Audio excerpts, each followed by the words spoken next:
Confinement, voyager depuis son canapé, comment s'évader? Le plus immersif, Google Aran Culture, le confinement vous a peut-être obligé à annuler des vacances ou à rentrer plus tôt que prévu. Vous y teniez à cette visite de Pompéi ou à cette découverte du Taj Mahal? Qu'à cela ne tienne, on vous propose diverses possibilités pour continuer à vous évader depuis votre canapé et à découvrir le monde à travers un écran. Les pyramides de Gizeh, le Taj Mahal, le palais de Versailles, autant de sites touristiques incroyables à voir et visiter, sans être entouré par des centaines, voire des milliers, de touristes. Confortablement installé dans son canapé, on peut découvrir des sites qu'on n'aura peut-être jamais l'occasion de voir en vrai grâce à ces belles propositions de Google Aran Culture. Notre coup de cœur, Pompéi. Une ville qui a connu une catastrophe il y a près de 2000 ans et qui fait encore couler beaucoup d'encre aujourd'hui, puisqu'on n'a pas fini de tout explorer et de rénover les maisons qui composent cette grande ville de l'époque romaine. À défaut de pouvoir admirer ces 3 nouvelles demeures rénovées, vous pouvez vous promener sous le soleil italien dans les rues de Pompéi.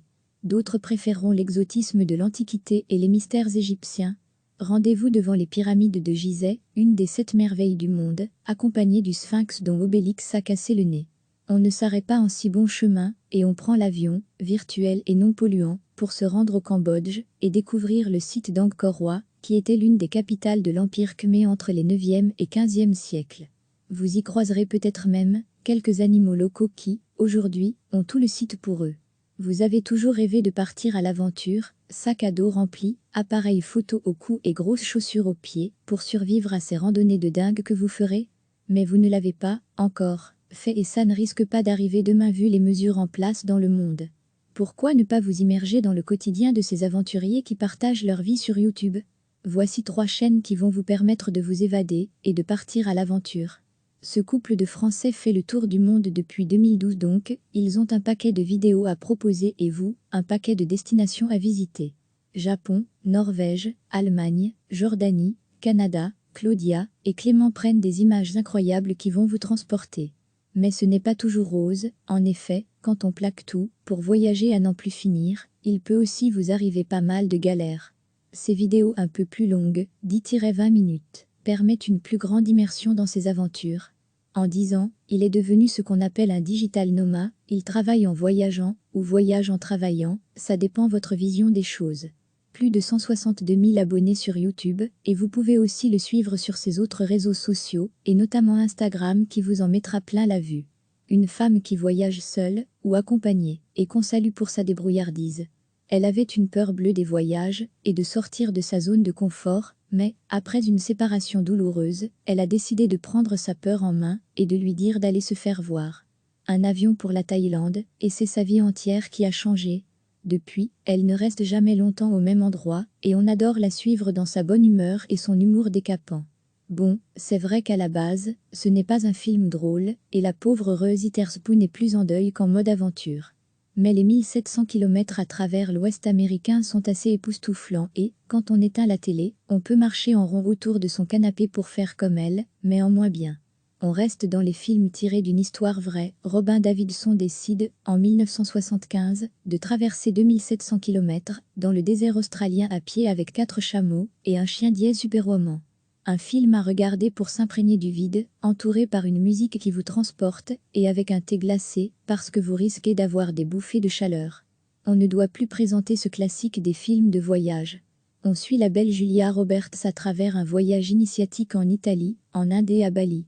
Qu'est-ce qu'on ne donnerait pas pour manger des spaghettis devant le Colisée ou plonger dans les Olympiades balinaises? D'ailleurs, si vous voulez aller faire un tour au Colisée, vous pouvez. Pour toutes les âmes qui ont eu l'occasion de vivre cette expérience incroyable qu'est l'Erasmus, ce film est un bijou. Pour tous ceux qui n'ont pas pu partir 6 mois ou 1 an à l'étranger dans le cadre de leurs études, ce film leur permet de vivre une expérience qui se rapproche fortement de la réalité. Notre moment préféré, quand on arrive dans une ville, on voit des rues en perspective, des suites de bâtiments vides de sens. Tout est inconnu, vierge. Voilà, plus tard on aura marché dans ces rues, on aura été au bout des perspectives, on aura connu ces bâtiments, on aura vécu des histoires avec des gens. Quand on aura vécu dans cette ville, cette rue on l'aura prise 10, 20, 1000 fois. Au bout d'un temps cela vous appartient, parce qu'on y a vécu. Vous ne connaissez pas encore le concept de bucket list? Dans cette ambiance de fin du monde, c'est le moment de la faire. Une liste de toutes les choses que vous aimeriez faire ou voir avant de mourir. Morbide, direz-vous? Transcendant, nous répondrons. Dans ce film, nous suivons deux acolytes, qui ne sont plus de la première jeunesse, mais qui ont encore plein de choses à faire et à voir. Un film drôle, qui booste et qui vous fera verser une petite larme. Allez, on part en voyage? Le confinement vous a peut-être obligé à annuler des vacances, ou à rentrer plus tôt que prévu. Vous y teniez à cette visite de Pompéi, ou à cette découverte du Taj Mahal? Qu'à cela ne tienne, on vous propose diverses possibilités pour continuer à vous évader depuis votre canapé et à découvrir le monde à travers un écran. Le plus immersif, Google Aran Culture, les pyramides de Gizeh, le Taj Mahal, le palais de Versailles, autant de sites touristiques incroyables à voir et visiter, sans être entouré par des centaines, voire des milliers, de touristes. Confortablement installé dans son canapé, on peut découvrir des sites qu'on n'aura peut-être jamais l'occasion de voir en vrai grâce à ces belles propositions de Google Aran Culture. Notre coup de cœur, Pompéi. Une ville qui a connu une catastrophe, il y a près de 2000 ans, et qui fait encore couler beaucoup d'encre aujourd'hui, puisqu'on n'a pas fini de tout explorer, et de rénover les maisons qui composent cette grande ville de l'époque romaine. À défaut de pouvoir admirer ces 3 nouvelles demeures rénovées, vous pouvez vous promener sous le soleil italien dans les rues de Pompéi. D'autres préféreront l'exotisme de l'Antiquité et les mystères égyptiens. Rendez-vous devant les pyramides de Gizeh, une des 7 merveilles du monde, accompagnée du Sphinx dont Obélix a cassé le nez. On ne s'arrête pas en si bon chemin, et on prend l'avion, virtuel et non polluant, pour se rendre au Cambodge, et découvrir le site d'Angkor Wat, qui était l'une des capitales de l'Empire Khmer entre les 9e et 15e siècles. Vous y croiserez peut-être même quelques animaux locaux qui, aujourd'hui, ont tout le site pour eux. Le plus aventurier, suivre des youtubeurs. Vous avez toujours rêvé de partir à l'aventure, sac à dos rempli, appareil photo au cou et grosses chaussures aux pieds, pour survivre à ces randonnées de dingue que vous ferez? Mais vous ne l'avez pas, encore, fait et ça ne risque pas d'arriver demain vu les mesures en place dans le monde. Pourquoi ne pas vous immerger dans le quotidien de ces aventuriers qui partagent leur vie sur YouTube? Voici 3 chaînes qui vont vous permettre de vous évader et de partir à l'aventure. Ce couple de Français fait le tour du monde depuis 2012 donc, ils ont un paquet de vidéos à proposer et vous, un paquet de destinations à visiter. Japon, Norvège, Allemagne, Jordanie, Canada, Claudia et Clément prennent des images incroyables qui vont vous transporter. Mais ce n'est pas toujours rose, en effet, quand on plaque tout, pour voyager à n'en plus finir, il peut aussi vous arriver pas mal de galères. Ces vidéos un peu plus longues, 10-20 minutes, permettent une plus grande immersion dans ces aventures. En 10 ans, il est devenu ce qu'on appelle un digital nomade, il travaille en voyageant, ou voyage en travaillant, ça dépend votre vision des choses. Plus de 162 000 abonnés sur YouTube, et vous pouvez aussi le suivre sur ses autres réseaux sociaux, et notamment Instagram qui vous en mettra plein la vue. Une femme qui voyage seule, ou accompagnée, et qu'on salue pour sa débrouillardise.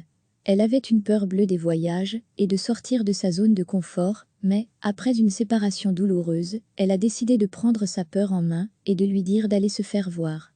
Un avion pour la Thaïlande, et c'est sa vie entière qui a changé. Depuis, elle ne reste jamais longtemps au même endroit, et on adore la suivre dans sa bonne humeur et son humour décapant. Le plus cosy, les films de voyage bons, c'est vrai qu'à la base, ce n'est pas un film drôle, et la pauvre Reuse Witherspoon est plus en deuil qu'en mode aventure. Mais les 1700 km à travers l'Ouest américain sont assez époustouflants et, quand on éteint la télé, on peut marcher en rond autour de son canapé pour faire comme elle, mais en moins bien. On reste dans les films tirés d'une histoire vraie. Robin Davidson décide, en 1975, de traverser 2700 km dans le désert australien à pied avec 4 chameaux et un chien dièse superwoman. Un film à regarder pour s'imprégner du vide, entouré par une musique qui vous transporte, et avec un thé glacé, parce que vous risquez d'avoir des bouffées de chaleur. On ne doit plus présenter ce classique des films de voyage. On suit la belle Julia Roberts à travers un voyage initiatique en Italie, en Inde et à Bali. Qu'est-ce qu'on ne donnerait pas pour manger des spaghettis devant le Colisée ou plonger dans les Olympiades balinaises? D'ailleurs, si vous voulez aller faire un tour au Colisée, vous pouvez. Pour toutes les âmes qui ont eu l'occasion de vivre cette expérience incroyable qu'est l'Erasmus, ce film est un bijou. Pour tous ceux qui n'ont pas pu partir 6 mois ou 1 an à l'étranger dans le cadre de leurs études, ce film leur permet de vivre une expérience qui se rapproche fortement de la réalité. notre moment préféré, quand on arrive dans une ville, on voit des rues en perspective. Des suites de bâtiments vides de sens. Tout est inconnu, vierge. Voilà, plus tard on aura marché dans ces rues, on aura été au bout des perspectives, on aura connu ces bâtiments, on aura vécu des histoires avec des gens. Quand on aura vécu dans cette ville, cette rue on l'aura prise 10, 20, 1000 fois. Au bout d'un temps cela vous appartient, parce qu'on y a vécu.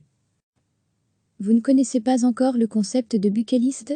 Dans cette ambiance de fin du monde, c'est le moment de la faire. Une liste de toutes les choses que vous aimeriez faire ou voir avant de mourir.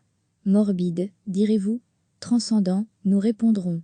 Dans ce film, nous suivons deux acolytes, qui ne sont plus de la première jeunesse, mais qui ont encore plein de choses à faire et à voir.